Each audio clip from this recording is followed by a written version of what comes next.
আমার মনে জোর দাও মা, যেন ভুল করেও চোখের পাতা না ফেলি, তাহলেই যে এই আলোর শিখা হারিয়ে যাবে।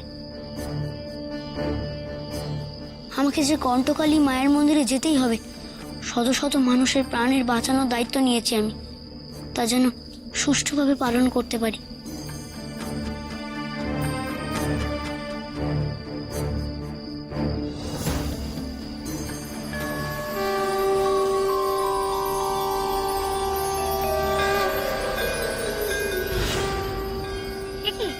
আগুনের শিখা হারিয়ে যাচ্ছে কেন? আমি তো চোখের পলক ফেলিনি।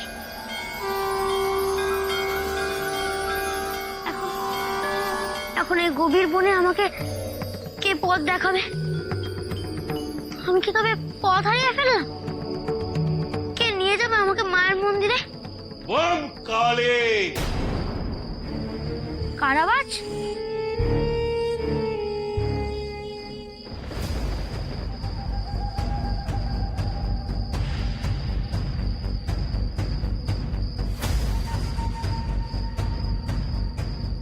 অসময়ে ঝড়,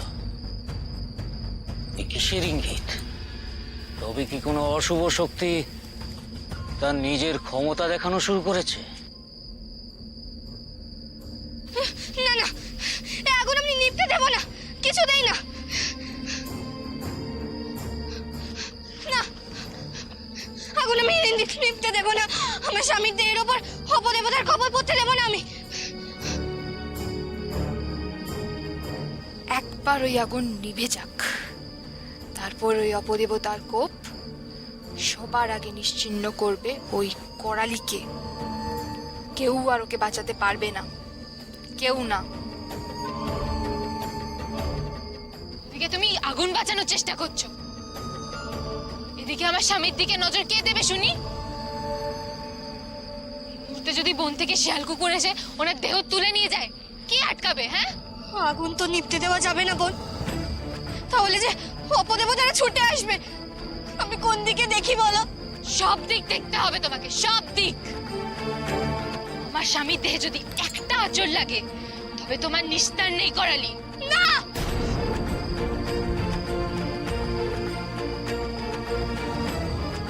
ভয় পেও না কল দিদি, আমি আছি।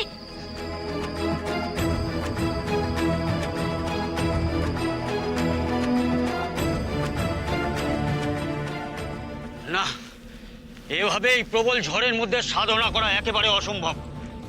বারংবার সাধনায় বিঘ্ন ঘটছে। কিন্তু এমন কেন হচ্ছে? আগে তো প্রাকৃতিক বিপদে আমাদের পুজো কখনো বন্ধ হয়নি।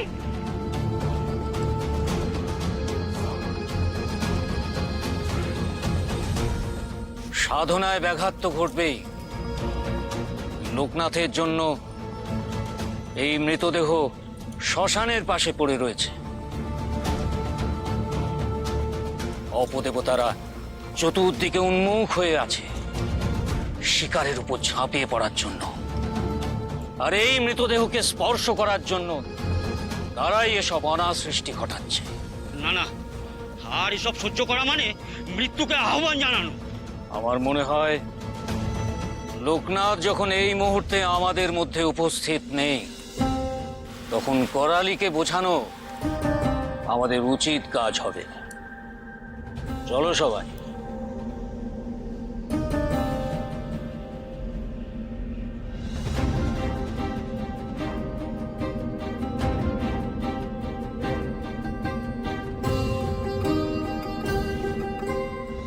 আপনারা শোনো মা, আমরা বহু বছর ধরে এই কালীঘাটে সাধনা করছি, তাই আমাদের অভিজ্ঞতা দিয়েই বলছি তোমায়, তোমার স্বামী আর কখনো বেঁচে উঠবেন না।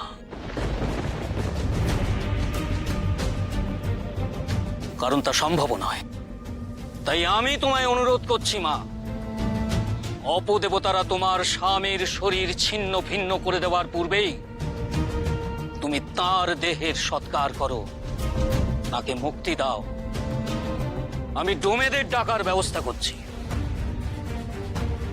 এই দেহ এখনই চিতায় তুলতে হবে। না,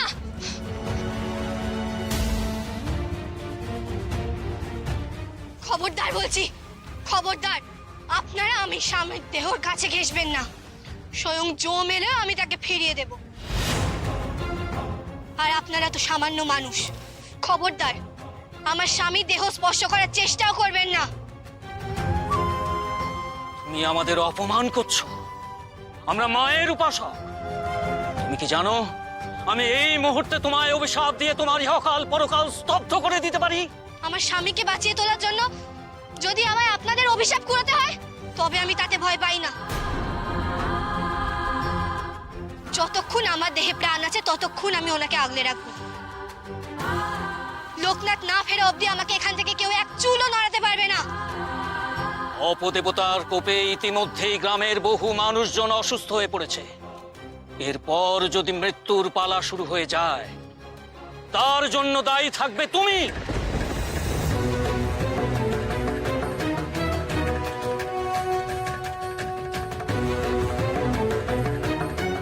কেন কেন অকারণ ভয় দেখাচ্ছেন ওদের?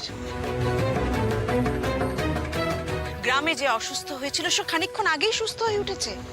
তার নামে গ্রামের মানুষেরা একটু আগেই মন্দিরে পুজো দিতে এসেছিল।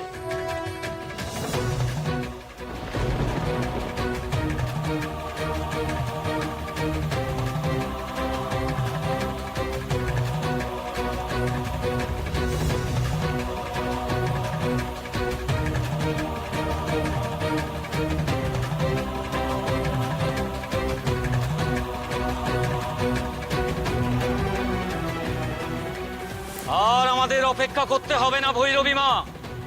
এই বৃষ্টিতে মৃতদেহের চারপাশের আগুন নিভে যাবে, আর অপেক্ষায় থাকা অপদেবতারা ঝাঁপিয়ে পড়বে এই দেহের উপর। লোকনাথের ওপর নির্ভরশীল হওয়াটা যে কত বড় ভুল তা যথা সময়ে সকলে অনুধাবন করতে পারবে।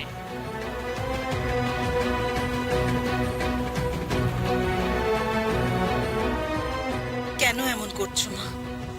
কেন সবার বিশ্বাসকে টলিয়ে দিচ্ছ? ওরা তো তোমার ভরসাতেই এত বড় লড়াই লড়ছে।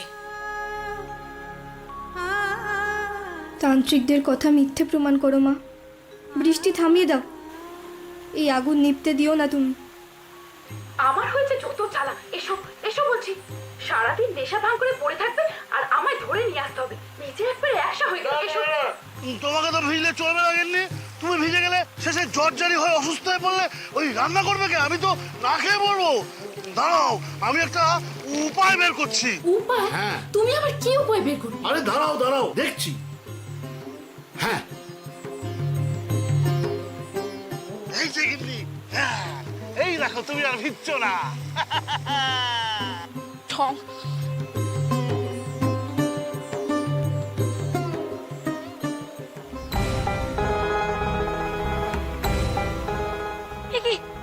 চারিদিকে বৃষ্টি পড়ছে, কিন্তু এই মশাইটা নিভছে না কেন?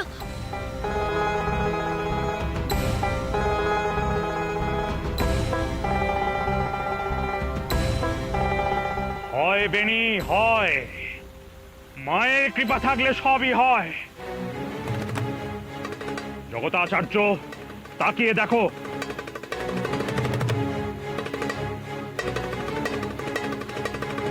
তোমাদের যজ্ঞের আগুন নির্বাপিত, অথচ এই বৃষ্টির জলের ক্ষমতা নেই করালি মায়ের স্বামীর মঙ্গলের জন্য প্রজ্বলিত আগুন নেভাবার। দেখো, তাকিয়ে দেখো। তাই তো, চারিদিকের আগুন নিভে গেছে, অথচ অথচ এই স্থানের আগুন এখনো নেভেনি। কিভাবে? ভক্তির জোর তো এখানে। তোমরা দয়া করে লোকনাথকে অবিশ্বাস করো না। আর মাত্র দুদিনের অপেক্ষা আচার্যদেব। তারপর লোকনাথ যদি তার কার্যে সফল হয়ে যায়, তাহলে আমরাও আপনাকে কথা দিলাম, লোকনাথের ভক্তির কাছে আমরাও মাথা নোয়াবো, মেনে নেব তার সাধন শক্তিকে।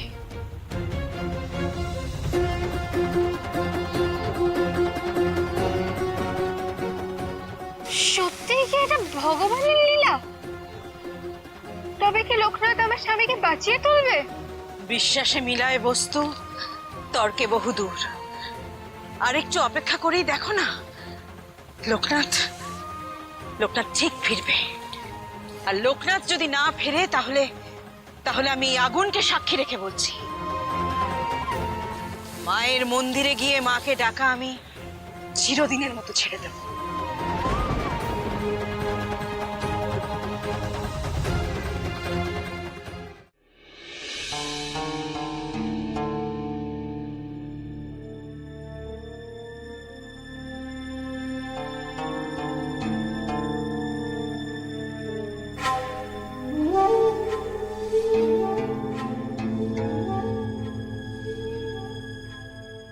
ওম কালে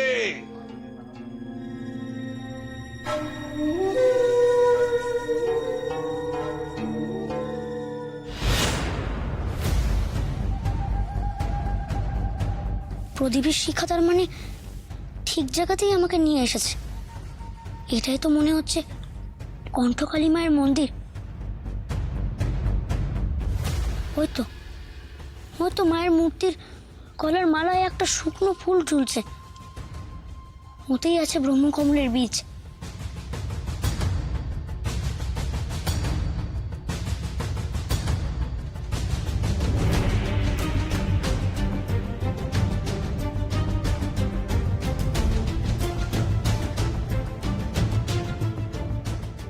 ওম কালে কিন্তু এই বিশাল চেহারার মানুষটাকে দেখেও তো ভয় করছে। না, ভয় পেলে চলবে না, মন শক্ত করে মায়ের কাছে যেতেই হবে আমাকে।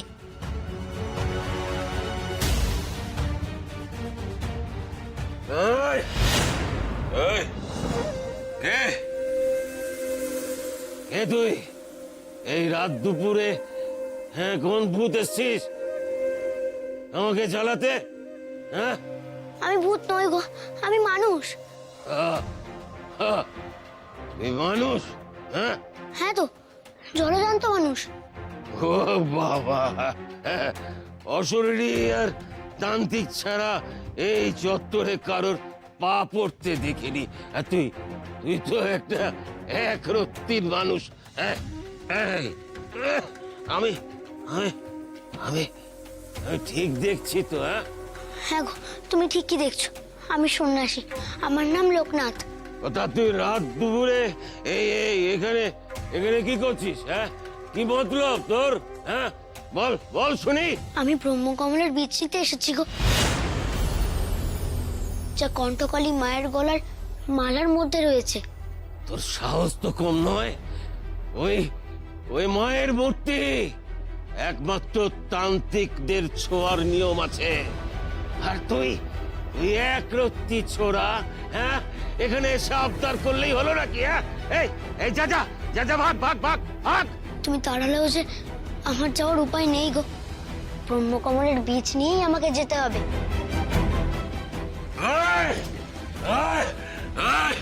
আর এক পাওয়ে গেলে লাঠির ঘায়ে তোর মাথা ভাঙবো আমি। আমাকে অনেক মানুষের প্রাণ বাঁচাতে হবে। কণ্ঠকালী মায়ের গলার মালার মধ্যে যে ব্রহ্মকমলের বীজ আছে, সেটা নিয়ে গেলে তবেই সেই কাজ সম্ভব হবে। না না, ওসব আমি জানি না। আমি এই মন্দিরের পাহারায় আছি। আমাকে ডিঙিয়ে তুই কি করে ভেতরে যাস আমি দেখি। হ্যাঁ তোমাকে বলেই তো যেতে চাইছি, দয়া করে আমাকে মায়ের কাছে যেতে দাও।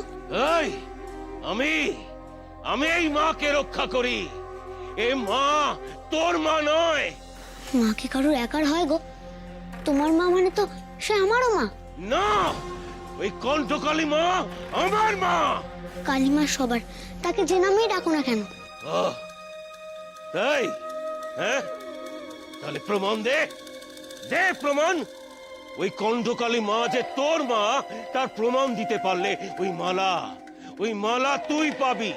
বেশ, আমি মাকে ডাকছি, তিনিই তোমার প্রমাণ দেবেন। ইস, প্রমাণ চাইলেই বুঝি প্রমাণ দেওয়া যায়। ছেলের আবদার শোনো। আচ্ছা, আমি তার মা বলে কি তার সব আবদার আমাকে রাখতে হবে? সেই তখন থেকে মা মা করে ডেকেই চলেছে। আচ্ছা, এই নন্দী বিরিঞ্চি ছাড়া কে তোমায় মামা বলে জ্বালাতন করে বলো দেখি? হ্যাঁ, আমি মানছি ওরা একটু মানে ওটা, কিন্তু একটু আবদার করেছে তো, সেটা মেনে নিলেই তো হয় নাকি? আবদার মানতে মানতেই তো তাদের আবদার এত বেড়েছে। আজ তাদের এটা চাই, কাল তাদের ওটা চাই। আমি কিন্তু তোমায় বলে দিচ্ছি, এমন ভাবে যদি চলতে থাকে তাহলে কিন্তু তারা মাথায় চেপে বসবে। ও, বুঝেছি বুঝেছি, কার জন্য তোমার মন ছটফট করছে, তাই তুমি মুখে এত রাগ দেখাচ্ছ। আচ্ছা গিন্নি, আমি না হয় ওই লোকনাথকে পরীক্ষা করার জন্য অশ্বিনী কুমারের খোঁজে পাঠিয়েছি, কিন্তু তুমি তুমি ওকে পরীক্ষা করছো কেন? কেন নেব না? তুমি বুঝি শুধু একা লোকনাথের পরীক্ষা নিতে পারো, আমি নিতে পারি না? তাহলে তো ল্যাটা চুকেই গেল, আর মন খারাপের দরকার নেই, আর লোকনাথের ডাকে সাড়া দিয়েও কাজ নেই। কেন সাড়া দেব না? আমি কি এমন পাষাণ হৃদয় নাকি? আচ্ছা, আমি যদি নন্দী বিরিঞ্চির ওইসব বিতকুটে আবদারে সাড়া দিতে পারি, তাহলে লোকনাথের কেন নয়? আমার লোকনাথ তো মানুষের মঙ্গলের জন্য আকুল হয়ে ডাকছে। আচ্ছা, এ তো দেখছি আচ্ছা শাকের করাতে দশা হলো। আচ্ছা ঠিক আছে, সাড়া দাও। আমি কি করে সাড়া দেব? সে তো ডাকছে শ্মশান কালীকে, আমি কেন সাড়া দেব? গিন্নি, কত লীলাই যে তুমি জানো। আরে বাবা, রূপে আলাদা হলেও মা তো একটাই ডাক নাকি? তুমি তো ভালো করেই জানো তোমাকে নানা রূপে পুজো করে তোমার ছেলে। নাও নাও, আর বেচারিকে কাঁদিও না, এবার একটু সাড়া দাও। কি হলো কি? আরে বাবা, নিজেও তো সারাদিন সব কাজ ফেলে রেখে ওর কথাই ভাবছো, তাও আবার পরীক্ষা নেওয়া চাই। ভারী রাখতো তোমার বাবু। এই পাখার বাতাস করছি, মাথাটা এবার একটু ঠান্ডা করো দেখি।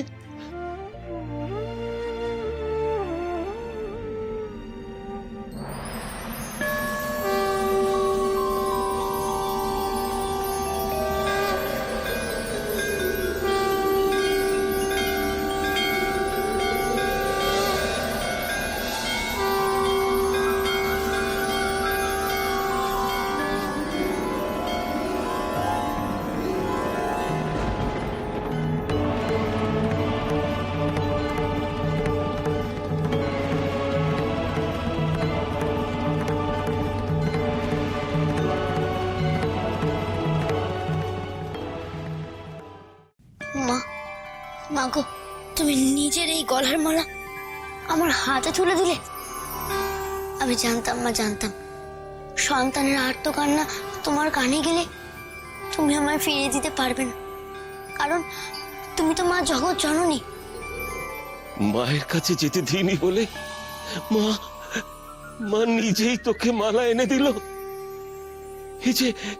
এই যে অবিশ্বাস্য। বিশ্বাসের জোরেই তো সব অসম্ভব সম্ভব হয় গো। মায়ের সন্তান কষ্ট পাচ্ছে জানলে মা কি স্থির থাকতে পারে? কালিমা তোর ডাক এত সহজে শুনে নিল।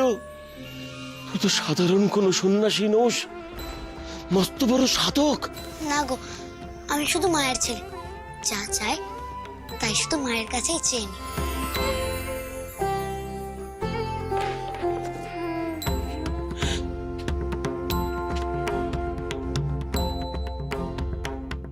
এ তুমি কি করছো গো?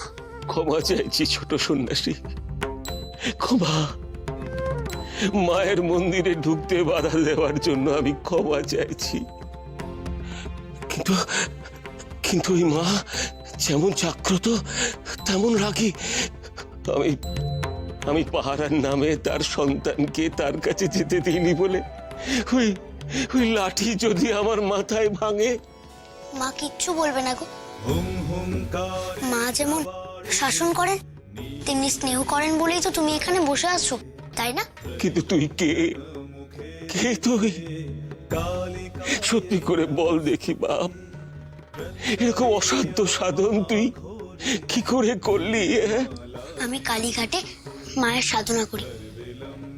ছোট জমিদার মশাইয়ের প্রাণ বাঁচানোর জন্য এতটা পথ পেরিয়ে আমি এই মায়ের কাছে ব্রহ্মকমলের বীজ নিতে এসেছি। কুম্ভপস্থানি বাণীশ্বরী শিবে শান্তি।